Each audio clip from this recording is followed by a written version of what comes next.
ini. Bagaimana toh karakteristik wilayah di Pemilihan Merdeka ini? Nanti kalian disuruh untuk kreatif, bernalar kritis, dan bergotong royong.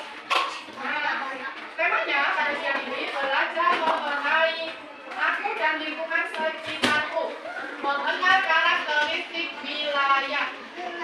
Wilayah misalnya Kesatuan Republik Indonesia. Dan nanti kita juga akan mengenal karakteristik wilayah tempat tinggal kita. Nah, kita lihat dulu di buku di halaman 124 itu ada kutipan tokoh ya, dikutip oleh Muhammad Hatta pada tahun 1945. Bagaimana bunyi kutipannya? Kita mau menjadi bangsa yang bersatu padu. Nah, maksudnya apa maknanya dari kutipan tersebut? Maknanya nanti berhubungan dengan tema kita tentang karakteristik dan bergotong royong. Contoh, kalau di sini Muhammad Hatta berucap, kita mau menjadi bangsa yang bersatu padu. Contoh, ketika kita menjenguk teman yang sakit, nah, apakah bersatu padu? Bersatu padu, karena misalnya teman kita sakit, kita jenguk. Nah, itu nanti akan timbul rasa gotong royong kita. Ya, jadi rasa gotong royong itu tidak hanya bekerja. Apa itu gotong royong? Apa itu karakteristik wilayah? Nanti kita akan belajar. Sekarang ini dari kutipan Muhammad Hatta, kita mau menjadi bangsa yang bersatu padu. Contohnya tadi, ketika kita menjenguk teman kita yang sakit, itu termasuk dalam gotong royong. Jadi gotong royong tidak hanya berupa bekerja bakti. Menjenguk teman yang sakit itu juga termasuk gotong royong. Rasa persatuan kita. Nah, contoh lagi, di Indonesia banyak keberagaman budaya, ada suku, ras, agama, bahasa.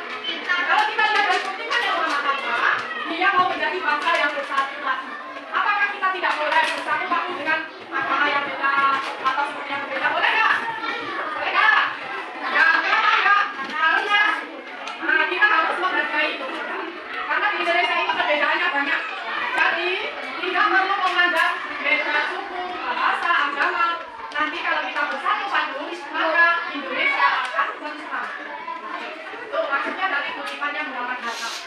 Nah, di sini ada komik Pancasila menjenguk teman yang sakit. Oh, ini ada yang bertanya, loh tadi gimana ya? Sama aku tidak melihat tadi ada rasa gotong royongnya. Salah satu temannya mengajak teman-teman bagaimana kalau kita menengok langit. Katanya setuju, selain mendoakan, kita perlu menyemangati langit supaya cepat sembuh. Setuju, walaupun kita berbeda-beda suku, agama, dan ras, kita tetap perlu menjalin hubungan yang baik dengan teman kita dan memberikan semangat. Nih, nah ini teman-temannya sudah menjenguk. Nah, setelah sampai ke rumahnya si Daniel, permisi dokter. Ada teman-teman Daniel, ayo masuk. Teman-temannya disuruh masuk. Nah, kemudian teman-temannya mendoakan si Daniel lagi, cepat sembuh ya Daniel, semoga bisa sekolah lagi. Bagaimana perasaan Daniel ketika temannya menjenguknya?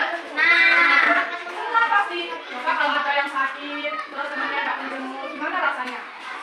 Pasti sedih, kenapa teman-teman nggak mau jenguk gitu ya? Nah, disinilah belajar. Ya, untuk bersatu padu tidak perlu membeda-bedakan agama, suku, ras, apapun itu.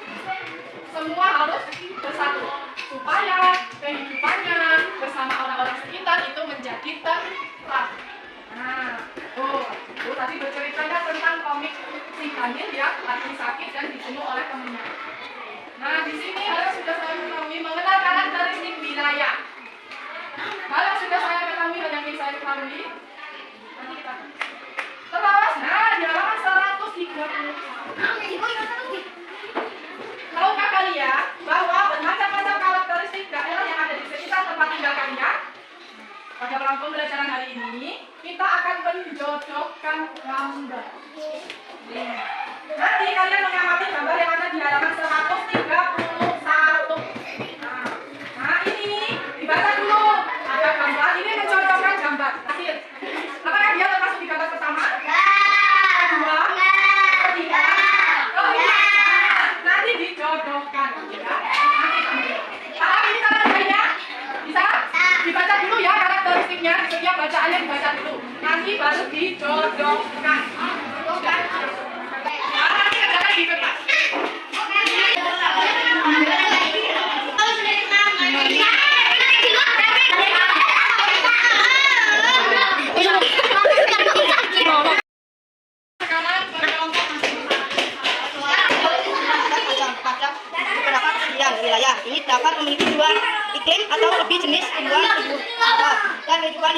Jika makin bertambah tinggi, makin ini menjadi semakin tinggi dan terasa. Masyarakat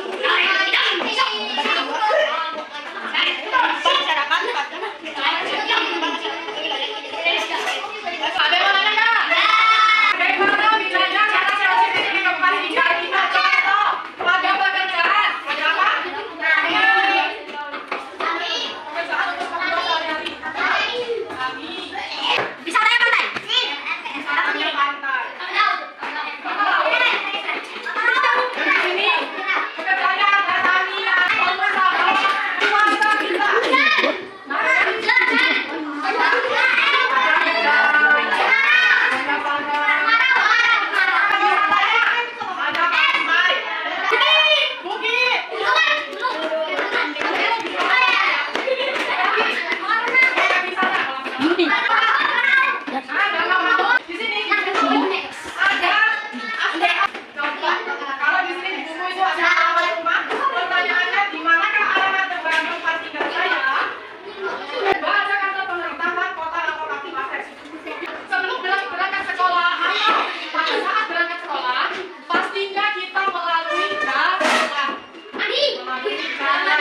Di jalan itu nanti pasti ada rumah-rumah, ada perseorangan, ada bebek, mungkin ada hewan lewat. Nah, saat ini kalian akan menggambarkan rute. Rute tahu? Rute itu apa? Menggambarkan rute sederhana serta tempat-tempat yang kalian ingat saat perjalanan menuju sekolah. Dari rumah ke sekolah. Bisa gambarnya? Nah, nanti itu tugas evaluasi akhir. Tentang karakteristik wilayah. Nah, kalau nggak ada yang tanya, tugasnya sudah habis. Kita lanjutkan di minggu yang akan datang. Sekarang, siap-siap untuk pulang.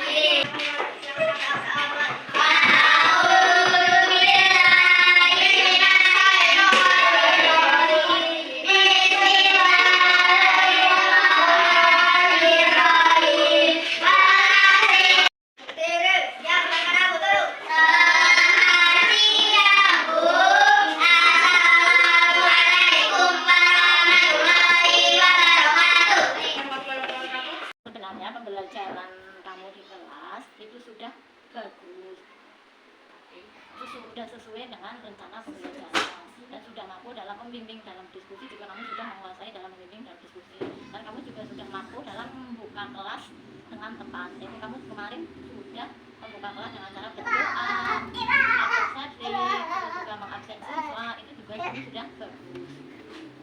Tapi masih yang kamu perlu perbaiki itu atau perlu bimbingan itu dalam hal kamu memilih media pembelajaran.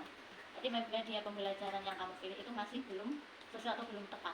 Nah, itu yang menurut Ibu amati kemarin. Terus bagaimana Ibu menghadapi situasi seperti itu? Waktu pengalaman Ibu mengajar. Pada waktu dulu Ibu mengajar, jadi pada saat dahulu saya mengajar dan menghadapi masalah pembelajaran yang dihadapi kamu, saat melakukan praktek mengajar yang coba saya lakukan untuk memperbaiki masalah tersebut yaitu satu. Jadi kalau kemarin media pembelajaran belum tepat, di sini saya caranya satu yaitu mengajak peserta didik datang langsung ke kantor kepala desa. Soalnya di kantor kepala desa itu kan administrasi sudah lengkap. Jadi anak-anak juga dari sini di luar itu juga bisa membawa anak jadi bahagia, senang. Nah, jadi anak-anak di kantor kepala desa itu juga agar tahu oh administrasi yang ada di kepala desa seperti ini. Jadi tahu semuanya mulai dari mata pencaharian warga, terus pendidikan warga, jumlah penduduk yang ada di desa ini. Jadi begitu, mungkin datang langsung ke kantor kepala desa. Nah, dari itu Ibu apa nggak motivasinya kenapa kok harus memilih tindakan seperti itu, motivasi itu? Langsung di kantor kepala desa itu motivasinya itu agar anak-anak itu juga bisa bahagia, senang. Soalnya kalau kita belajar di dalam kelas terus itu mungkin anak-anak mungkin bosan, tapi kalau kita ajak berjalan-jalan berkeliling dan kita ajak ke kantor kepala desa, jadi anak itu juga tahu, juga merasa senang. Nah, mungkin hanya itu. Ya, benar Bu, kalau di situ apa nggak Bu dampaknya ya kalau kita mengajak anak ke tempatnya langsung gitu? Oh ya, dampaknya juga ada. Jadi takutnya kalau keamanan, mungkin kalau kita keamanannya kita belum bisa menjaga keamanan, kita ajak teman yang lain atau guru yang lain boleh untuk mendampinginya, bisa juga seperti itu. Mendampingi atau mengajak seseorang yang bisa untuk mendampingi anak-anak itu gimana? Soalnya sekarang sama anak SD itu kan masih kecil-kecil. Iya. Gitu ya Bu. Nah, kasih ya Bu atas masukannya, sarannya. Semoga kedepannya saya bisa menerapkannya. Makasih ya Bu. Sama-sama, ya, sama-sama.